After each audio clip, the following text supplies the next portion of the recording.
NBC News terrorism analyst Evan Coleman. The cleavages that exist in French society between Muslims and non-Muslims are far more severe than they exist here in the United States. He is Samuel Laurent, live from Paris. He is the author of The Islamic State and Al-Qaeda in France. The landscape of jihadism and terrorism is deeply changing, and is proving to be a much harder task than it used to be for the intelligence service, because it's very, very difficult now to spot and to stop the threat.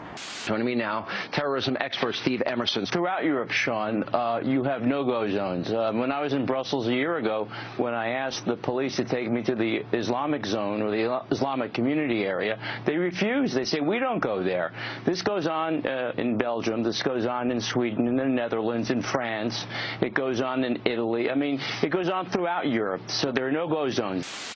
A few of the so-called terrorism experts who have appeared on television over the past week. That last voice was Stephen Emerson, who made international headlines this weekend after this appearance on Jeanine Pirro's show on Fox News. Developing tonight, new reports that terrorist sleeper cells may have been activated in France. This is we're learning new details about hundreds of no-go zones across France and other countries that are off limits to non-Muslims. Steve Emerson, founder of the investigative project, joins us. These no-go zones exist not only in France, but they exist throughout Europe. They're sort of amorphous. They're not contiguous necessarily, but they're sort of safe havens, and they're places where the governments like France, Britain, Sweden, Germany, they don't exercise any sovereignty. So you basically have zones where Sharia courts are set up, where Muslim density is very intense, where the police don't go in, and where it's basically a separate country almost, a country within a country. You know what it sounds like to me, Steve? It sounds like a caliphate within a particular country. Well, it certainly does sound like that. And in Britain, it's not just no-go zones. There are actual cities like Birmingham that are totally Muslim, where non-Muslims just simply don't go in.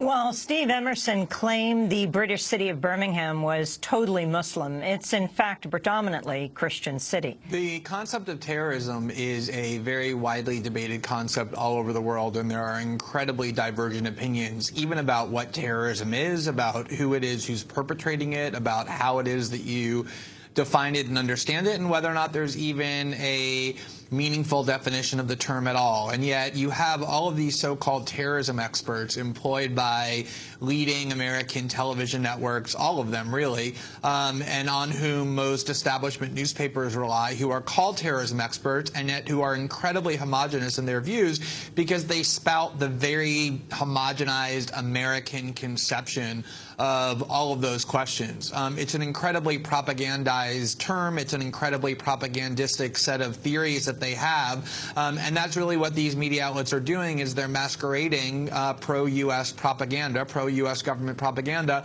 as expertise when it's really anything but. These are incredibly ideological people. They're very loyal to the view of the U.S. government about very controversial questions. They certainly have the right to express their opinions, but the pretense to expertise is incredibly fraudulent, and that's why they have not just Steve Emerson and the Fox News strain, but really all of them who are held up as the most prominent terrorism experts in the U.S. have a really shameful history of incredible error and all sorts of just very dubious claims, because they're really just rank propagandists.